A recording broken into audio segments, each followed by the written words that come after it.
collaboration with the Cyprus Mail, this is the Cyprus News Digest with Rosie Haralambous.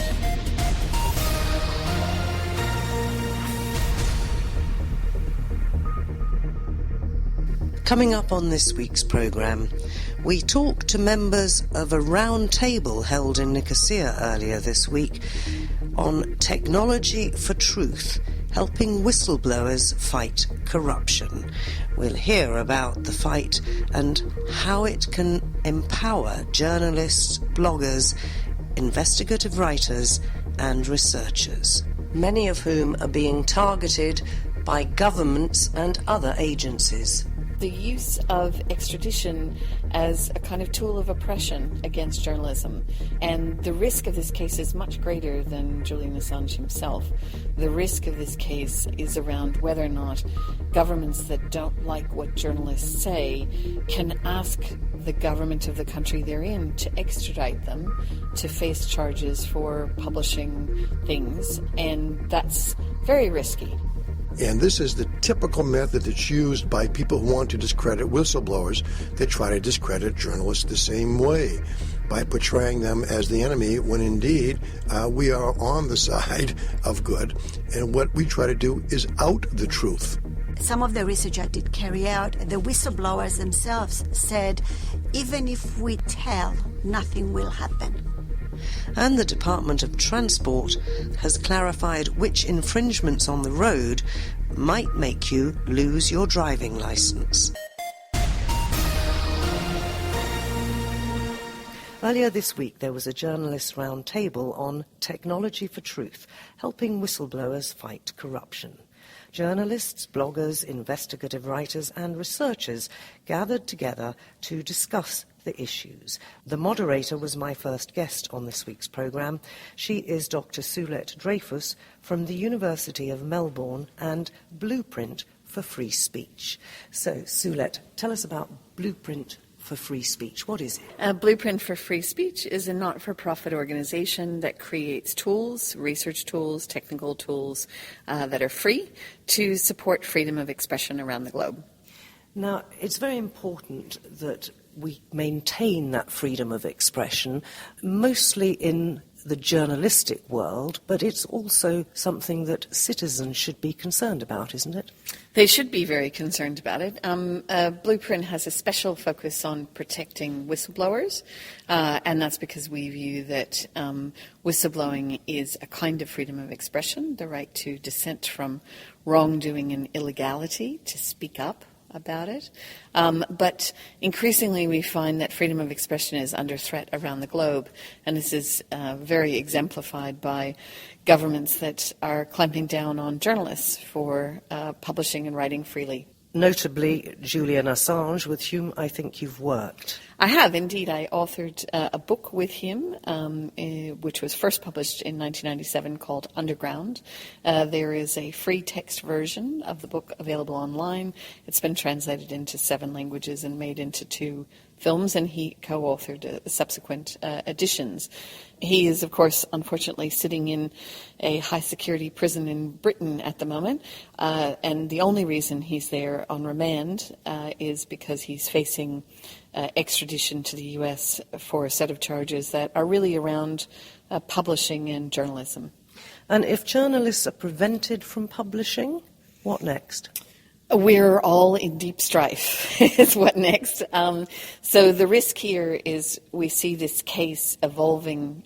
He's often been on the forefront of many things, and it seems he's on the forefront of this as well, which is the use of extradition as a kind of tool of oppression against journalism. And the risk of this case is much greater than Julian Assange himself. The risk of this case is around whether or not governments that don't like what journalists say can ask the government of the country they're in to extradite them to face charges for publishing things. And that's very risky because it basically will put the fear in journalists about saying anything critical about governments.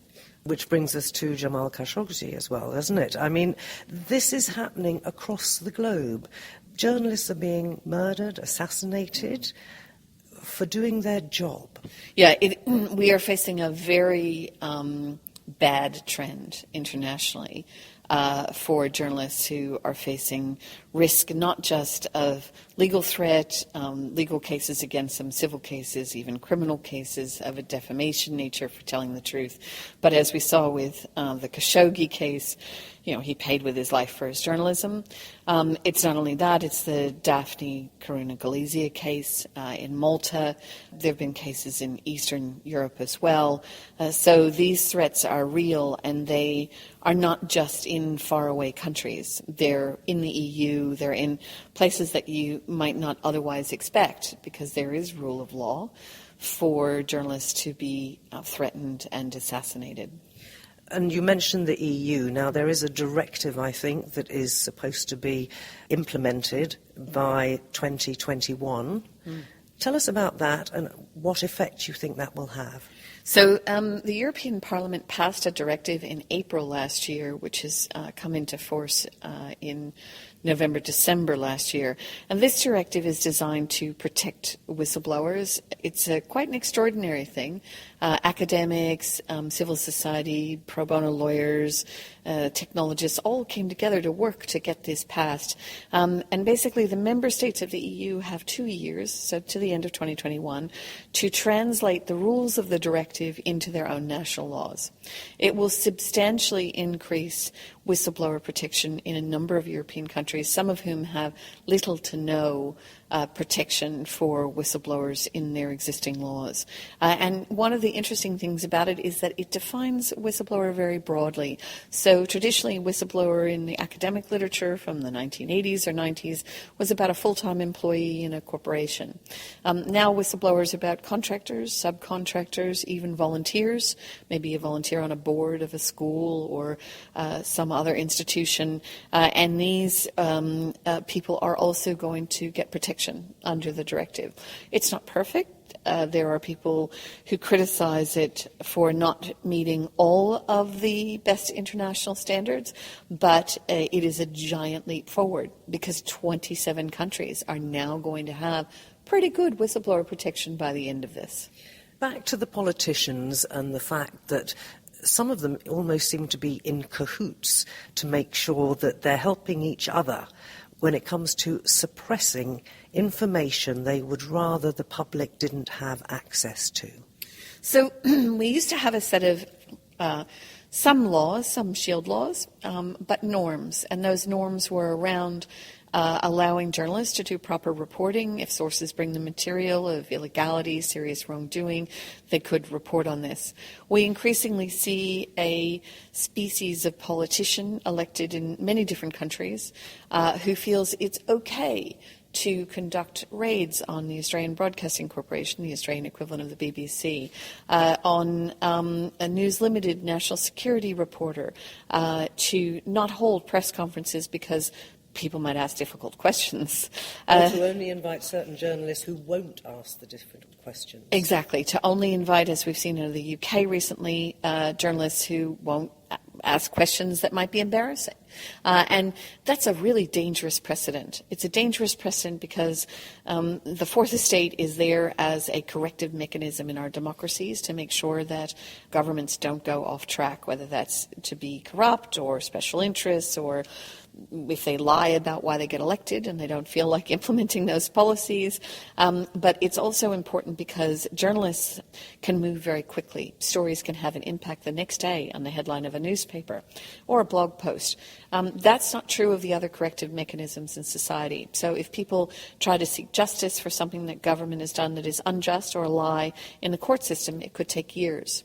So it's very important that journalists have these protections, not only because they call governments to account, but they can do so agilely and quickly. And that brings us to the tools that I think are being offered now to journalists, bloggers, and anybody else really, whistleblowers, to make sure that they, if you like, fall under the radar of the people who are trying to stop them doing what they're doing? So there are a number of technology tools, for example, in the Perugia Principles, which we published, which is a support guide for both journalists and for the whistleblowers who provide information to them. And that encourages the use of strong encryption, of full disk encryption for both your phone, your laptop, your tablet, of using encryption for all your data in transit. For example, when you're text messaging someone on an app, you want end-to-end encryption. That encourages the use of two-factor authentication to make sure that people don't hack your Twitter account, your Facebook account. That's very important, especially in modern journalism where those are your calling cards. So, yes, tools such as that, tools such as using Tor, which is a free software program that allows you to browse the internet in an anonymous fashion, so your IP address isn't known. This is downloadable. You can install it in 5 minutes. These sorts of tools are very important, not only for the journalist, but also for their source. Yes, because if the journalist protects himself, how is it that his source can also be found? I think you mentioned earlier today the trail of breadcrumbs. Yes, so increasingly in a world where we depend on our phones, on our tablets, there is an electronic trail of breadcrumbs we leave wherever we go. When we visit a website, we might be able to view something, but the cost of doing that is to give the IP address, let's call it the individual phone number of the person on the internet, to say where we're coming from. That IP address can, of course, identify your identity.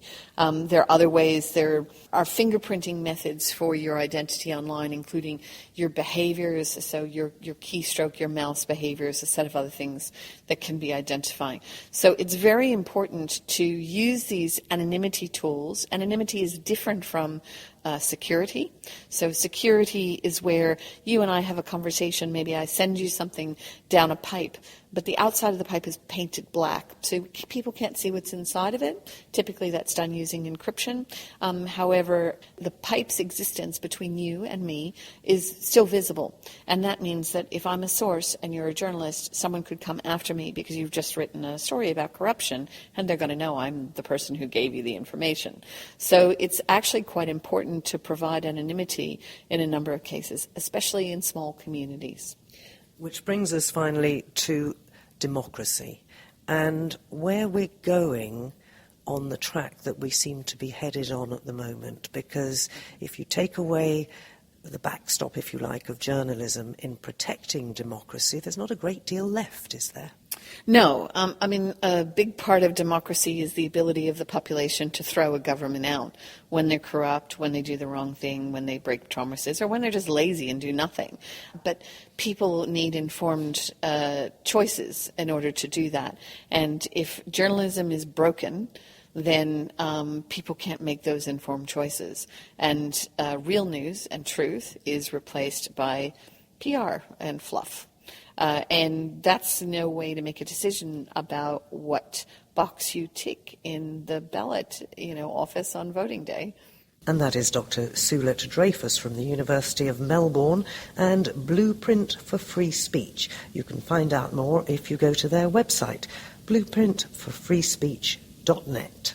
You can subscribe to the Cyprus News Digest on iTunes for free and get the program downloaded to your phone or tablet so you can listen anytime, anywhere. Another of the participants at that roundtable event was Andy Dabilis. He is the Athens correspondent and emeritus executive editor of the National Herald in the United States. And when I spoke to him, I asked him if he'd outline how he thought journalism was progressing, bearing in mind that he'd been in the business for many, many years, working in different media and in teaching. Well, rather remarkably, I've been at it for 50 years now. My daughter told me to record it for my grandchildren, 50 years a journalist. I started off old school, still pretty much, I think I operate the same way. It has its distinct advantages, such as knowing when to use a pencil instead of a pen in ice cold weather when you're covering a political campaign. But for me, it's changed remarkably, for the better in many ways, but also to the detriment of journalists who now find themselves targets. I still use old school techniques. I meet sources on park benches or places where we can't be surveilled or heard. It's pretty much the only safeguard you have in an age where you can be snooped on online. When I am online, I don't use my computer without a multi-hop VPN, a browser like XQuix from the Netherlands that doesn't use your IP address. And other techniques that you have to use to protect yourself from surveillance, hackers, particularly governments. That's the source I most fear will be trying to track what we're doing. And we've had some dreadful incidents, haven't we, when we look at journalists who've been assassinated, actually, in recent years for whistleblowing, for doing the job they're actually supposed to do. The Fourth Estate is supposed to be one of the checks and balances, isn't it? Well, yes, we're the Fourth Estate, not the fifth column. And it's amazing to me how journalists, reporters, have become targets when they, along with a few other people of the same sort and their ilk, are really pretty much the last line of defense against wrongdoing. And this is the typical method that's used by people who want to discredit whistleblowers. They try to discredit journalists the same way by portraying them as the enemy when indeed we are on the side of good. And what we try to do is out the truth. I became a journalist many years ago, and it was partially because I would read my hometown newspaper and see bylines and datelines. But I remember seeing a movie when Edward G. Robinson played a newspaper editor. He was being muscled by the mob, and they didn't want a story to appear. And he said, listen, it's my experience what people want to get in the paper is ads. What they want to keep out is news. And that's our job. It's become more difficult these days because we're being tracked, surveilled, discredited. But I think it's to the great good credit of a diminishing breed of people in our profession that they stand the line against this onslaught. And what about the impact of social media, the fake news explosion? How has that played into the way you approach your job? Because it does make a difference, doesn't it? Yeah, I'm not one of these guys who say, listen, the only good music and good movies were my time. I recognize talent and ability from every generation. There's some astounding people working for good in social media now. And they are as much journalists as we are who are established, went to journalism school and worked for newspapers and other media, radio and television. But they're being overwhelmed as well by people who think they're journalists because they, sit in their basement drooling on their computers and spewing with just venom. They're not journalists. They are the purveyors of fake news. And it's our job to out them as well and to point to people that it's real news that we are dispensing. The other problem is that since almost every citizen everywhere in the world has a phone with a camera and so on and so forth, there was this thing a few years ago about citizen journalists and this whole idea that you need to be the first with the story and so on. That has also changed, has it not, the way that things are reported. And the most important thing, I think, that's gone by the by is the factual sourcing of where you get your information and how many times you double-check it with reliable news sources. Couldn't have said it better. When I was teaching journalism, the critique I would most put on a student's paper is says who. And you need an attribution. And before I came to the National Herald, I was a political reporter and assistant metropolitan editor at the Boston Globe and the bureau chief for New England and UPI, now defunct. And I told my staff, get it first, but first get it right.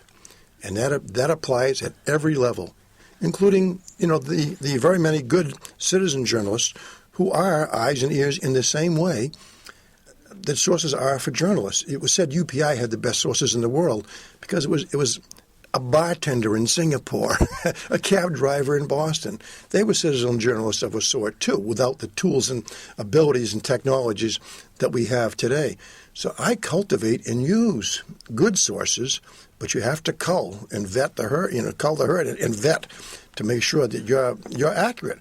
Because accuracy to newspaper is or any media is the one essential element that we have. It's like trust for an investment firm. If you lose it, you lose it.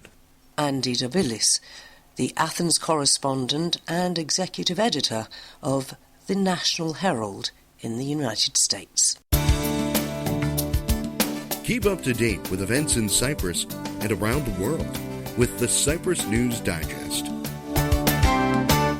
My next guest is Professor Maria Kapardi, who's from the Cyprus University of Technology and has spent years researching corruption, money laundering and transparency most of all. Maria, what got you into this whole thing of transparency and anti-corruption in the first place?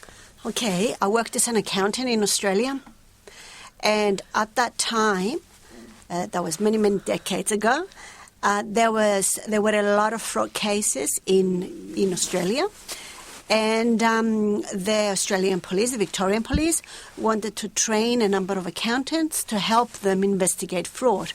So that's when I volunteered. I had that training as an accountant, and then I went on to do my master's and my PhD in forensic accounting, in fraud investigation, corruption. So then I moved from accounting profession, to the academia. That was when I used to live in Australia. So my research interests then were fraud, corruption, and business ethics. And you've come to Cyprus and you've been working for many years on cases that happened here. So tell us a little bit about those. So when I did move to Cyprus, I continued my research in fraud and fraud investigation and fraud prevention. I also carried out a number of seminars for the Cyprus police to train them on fraud detection.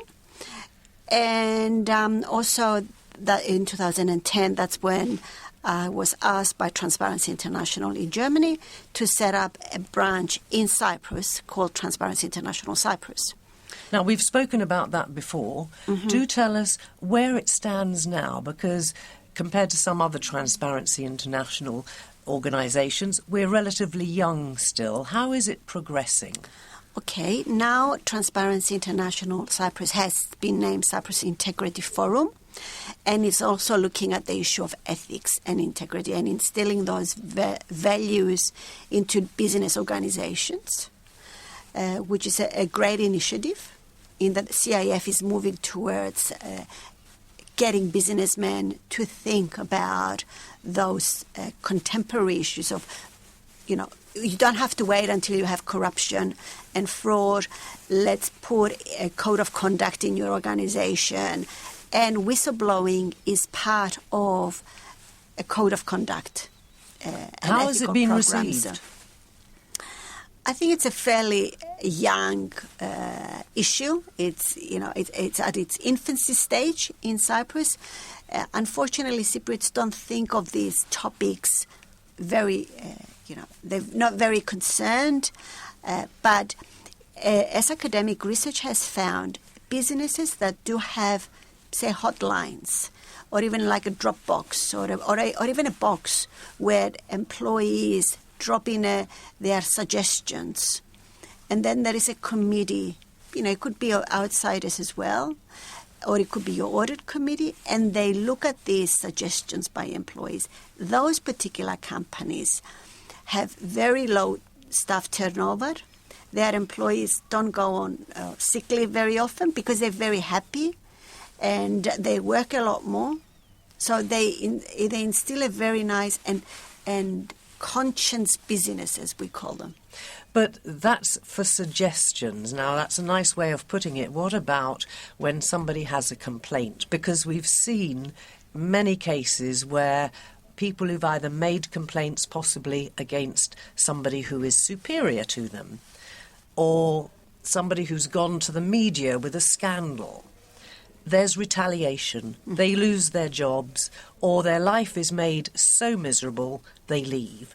Now, that's very difficult to fight, isn't it? Of course it is. I've met a number of whistleblowers, particularly overseas, where they were threatened, with a gun, that they had to keep quiet or leave the country.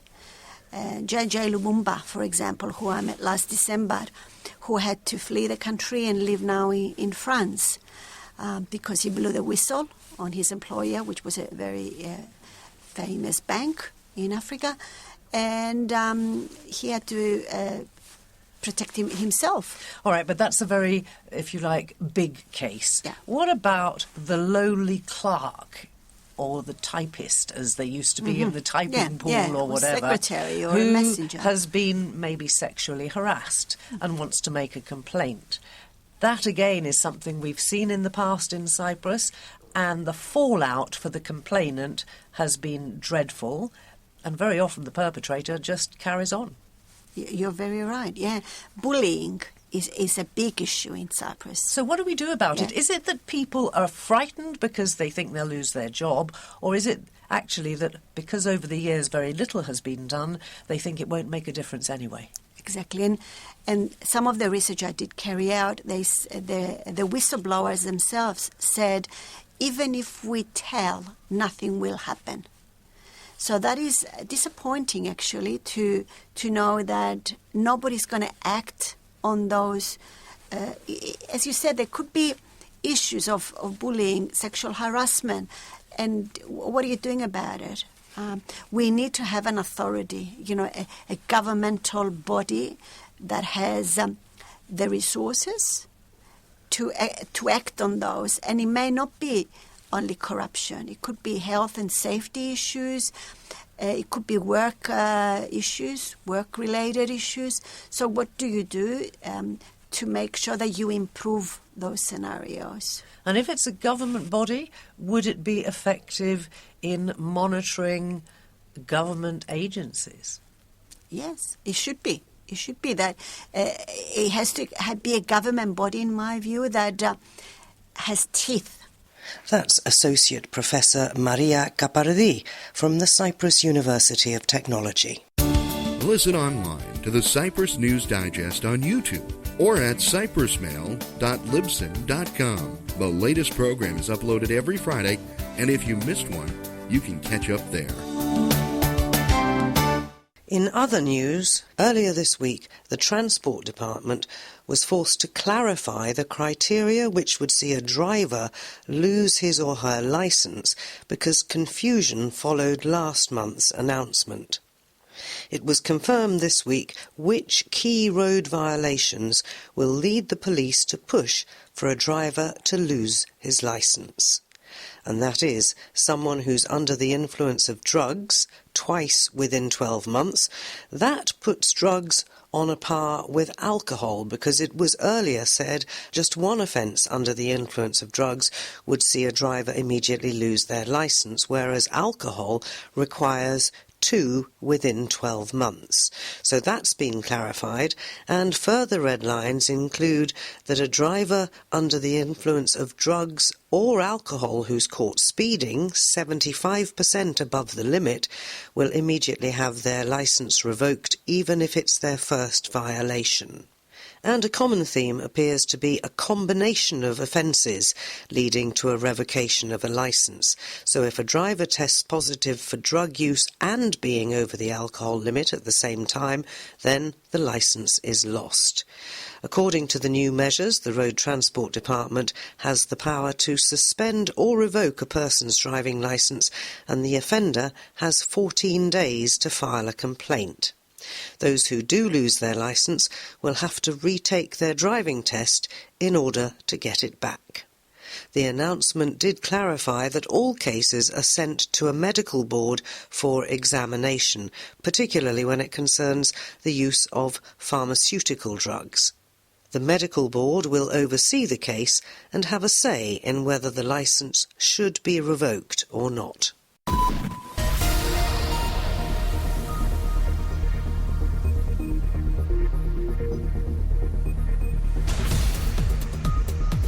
Well, that about wraps up this edition of the Cyprus News Digest. Many thanks for your company.